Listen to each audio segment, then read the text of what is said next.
शेवटी पाय होत.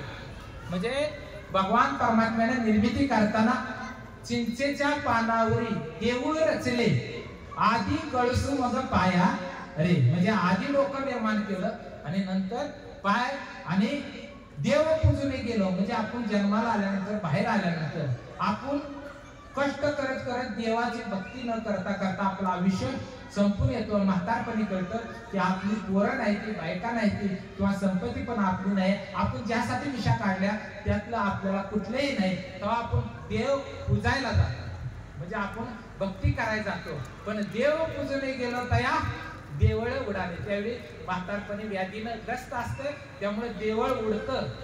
त्यामुळं जेवढ तारुण्य आहे तेवढच देवाची भक्ती करा, देवाची आवड निर्माण करा. देवाला काय आवडतं?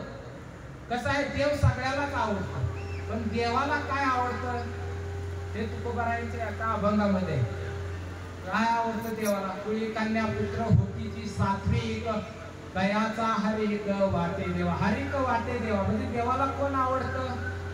ज्या कुळामध्ये सात्विक मुलं जन्माला येतात. आता सात्विक म्हटलं तर लगेच विषय तर वाढतात. सात्विक म्हणजे 3 प्रकारचे जन आहे. प्रकाराचे 3 तुका म्हणे केले जन. 3 प्रकाराचे जन आहे. एक आहे राजस. राजस म्हणजे राजसी माणूस हा कसा आहे, प्रत्येक म्हणजे नंबर 1 होण्याची किंवा नंबर 1 होणं. म्हणजे मी इथं तोरणामध्ये नंबर 1चा अध्यक्ष, नंबर 1चा प्रवचनकार, नंबर 1चा कीर्तनकार किंवा तबला वादक, मृदंग वादक किंवा संपत्तीच्या बाबतीत नंबर 1 होणं, ही जर कॅटेगरी कुणाची असेल तर राजस. राजस गुणाची फक्त वर्चस्व, माझंच 1 नंबरला आलं पाहिजे, हा राजसी गुण आहे. आणि तामसी. तामसी म्हणजे काय? अविवेकाचं भांडार, म्हणजे अविचार, सतत स्वतःच्या शरीराची सुद्धा हेटाळणी करतो.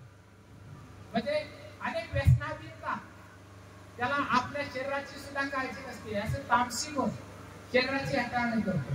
आता आपण बघितलं तर व्यसन हे छंद म्हणून, संधी म्हणून, टाइमपास म्हणून किंवा संगत म्हणून सवय लावतो आणि त्याचा आपण काय होतो, गुलाम होतो. आता भगवान शंकराने एक वर दिला होता भस्मासुरला. भस्मासुरला काय वर दिला होता की ज्याच्या डोक्यावर हा टिंचित त्याच भस्म करण्याचं सामर्थ्य, त्याला अहंकार आला आणि त्याला वाटलं आता पार्वती आपली करावी. शंकराचा भस्म केल्यानंतर आपलं काम म्हणजे पार्वती आपल्याला शंकराच्या मागे धावली. शंकर, भगवान शंकर मोर आणि भस्मासुर माग. आता शंकराला कळालं का नाही आपण देताना तरी गोळा शंकर मागील असं देत राहतो. मग पण भगवान शंकर हा नित्य नियमानं भजन कुणाचं करतो तर ते रामाचं. कारण भजन करी महादेव, भजन करी महादेव, राम पूजी सदाशिव, राम पूजी सदाशिव, भजन करी महादेव. राम जन्माच्या अगोदर सुद्धा भगवान शंकर भजन करत होता, तर कुणाचं? प्रभू रामचंद्राचं करत होता, राम जन्माच्या अगोदर सुद्धा. आणि तुम्ही बघितलं तर एक आरोपी आहे. आता तुम्ही म्हणता कसं काय आरोपी? आम्ही तर चांगलं चुंगलं खातोय. आता 10 दिवस तर किती प्रकारचं मोदक खाल्लं असतं, किती लाडू खाल्लं असतं, काय 15 तारखेला तर असं चांगलं मसाल्याचं पदार्थ काय असेल, महाप्रसाद इथं नाही भेटला तिकडे भेटत. चांगलं चुंगलं खातोय आणि नाही घरी चांगलं बनवलं तर हॉटेलमध्ये खातोय. आम्ही कसं काय आरोपी? आता मला सांगा, जगच एक कोर्ट आहे. आता तुम्हाला जगच कोर्ट कसं काय? आता कोर्ट म्हटलं की 3 प्रकारचे लोक येतात. एक काय येतं, एक येतं ज्याची निर्मिती कोर्टाची निर्मिती कुणासाठी? आरोपी नसल्यावर कोर्टाची निर्मिती नाही. जगच एक कोर्ट आहे. मग आरोपी शिवाय जग निर्माण होत नाही. मग आरोपी कोण? आता शेंडफळच आरोपी असेल, बाकीच्याला बुद्धी नाही. कारण ज्ञानोबा सांगतात बुद्धीचे वैभव अन्य नाही तुझे, एकाकी शिवाच सकळ सिद्धी. बुद्धी ही दुसऱ्या प्राण्याला दिलीच नाही. मग आरोपी आणि कोर्टामध्ये 3 प्रकारचे लोक, एक आरोपी, एक वकील आणि एक जज. मग इथं तुम्ही आरोपी आहे. तुम्ही भक्तिगीत कधी ऐकले? सकाळचं पहाटेचं भक्तिगीत लागतं बघा, लागायचं. गावी असताना भक्तिगीत लागायचं.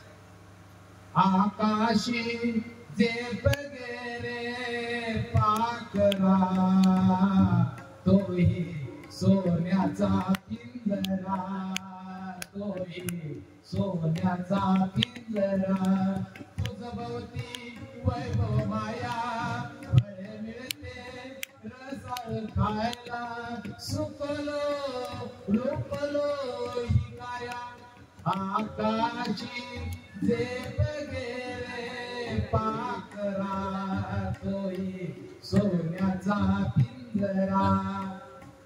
म्हणजे हा सोन्याचा पिंजरा आहे.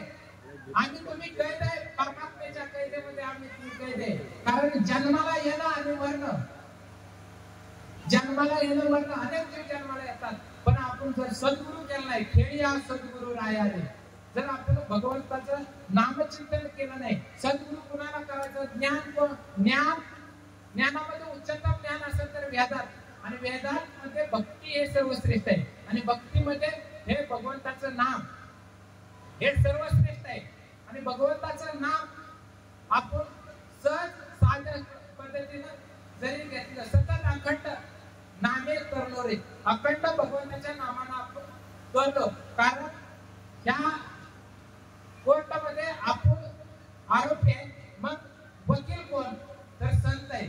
मग सद्गुरू कोण संत हे कोण आहे वकील आहे आणि भगवान परमात्मा हा कोण आहे जज आहे. मग मला सांगा तुम्हाला माहित असेल इंदिरा गांधी मारेकऱ्याची केस राम जेठमलानी या जागतिक असणाऱ्या वकिलाने घेतली होती. राम जेठमलानी आणि राम जेठमलानीने यात त्यांना प्रयत्न करून निर्दोष मुक्तता करण्याचा प्रयत्न केला पण निर्दोष मुक्तता करता आली नाही. मुक्तता करण्यात आली नाही त्यांना सजा झाली. म्हणजे ही सात मला माहित असेल वाल्यान कोळी हा वाल्यान कोळी दरोडेखोर होता. माणसं मारायचा जंगलामध्ये येणारे माणसं एक माणूस मारला की एक ब्रह्महत्या. म्हणजे असे 7 रांजण जर 7 रांजण पहिले रांजण मोठमोठे असायचे आपल्या घरी असायचे ते छोटे तरी पण मोठमोठे रांजण असे बारीक खडा टाकला की 7 रांजण एवढा महापातकी असणारा वाल्या कोळ्याची केस कोणी घेतली नारद महर्षी या संतांनी घेतली आणि केले रामायण रामाआदी वाद्याची कीर्ती गहन केले रामायण रामाआदी. म्हणजे प्रभू रामचंद्राला सुद्धा त्या विष्णू अवतार असणाऱ्या भगवान परमात्म्याला सुद्धा वाल्या कोळी एवढा महापातकी असणाऱ्या वाल्या कोळ्यानं लिहिलं तसं वागायला लागलं. कारण वेगळं वाईट वागायला लागलं. म्हणजे जे लिहिलं तसंच वागायचं जास्त एक्स्ट्रा वागायचा प्रयत्नच करायचा नाही. 14 वर्ष वनवास म्हणलं की 14 वर्ष वनवास. वाल्यानं जे लिहिले ते त्या पद्धतीनंच वागून देवाला दाखवावं लागलं. म्हणून आम्ही तुम्ही काय जर आमची तुमची केस भगवान परमात्मा आपली केस निर्दोष मुक्तता करावी असं वाटत असेल तर आम्ही तुम्ही सद्गुरू रायाला शरण गेलं पाहिजे. म्हणजे संतांना शरण गेलं पाहिजे. म्हणजे संत कोण आता सकळ संत आहे कसं आहे संतांनी जातीपाती मांडल्या नाही पण आम्ही तुम्ही त्यांना जातीत अडकवलं. सकळ संतांचं जर विचार घेतलं सुविचार घेतलं तर संतांना आपण शरण जाणं त्यांच्या डोकं आपण ठेवलं चरणावर तर काय परिणाम होईल. कारण संतांचे विचार सतत आपण वाचल्यानंतर आपल्या अंतःकरणात आत्मसात होतील आणि आम्ही तुम्ही त्यानुसार कृती करेल आणि ज्यावेळी आपण वागाल त्यावेळी खऱ्या अर्थानं आपली निर्दोष मुक्तता होईल. म्हणून आमचा तुमचा जर उद्धार व्हावा असं वाटत असेल तर आपण भगवंताचं भजन प्रेमाने केलं पाहिजे. हरे राम राम राम हरे हरे हरे कृष्ण कृष्ण कृष्ण हरे हरे राम राम हरे हरे हरे कृष्ण कृष्ण कृष्ण हरे हरे राम राम हरे हरे हरे कृष्ण कृष्ण कृष्ण हरे हरे. किंवा आपल्या शरीरामध्ये ताकद असताना किंवा आपल्याला काय लागल्यापासून आपण भक्ती मार्गाकडे आपण वळलो पाहिजे. कारण खेळ या सद्गुरू राया रे देव पूजून गेलो तया देवळच उडाले. आता पुढे पाषाणाची सांगड, मृगजळ दोही, वांजेचा पुत्र पोहला रे. पाषाणाची सांगड, पाषाण म्हणजे काय? दगड. आता दगड दोन, पाषाणाची सांगड, सांगड म्हटलं की दोन आले. म्हणजे मला सांगा दोन, आणि त्याला मुलगा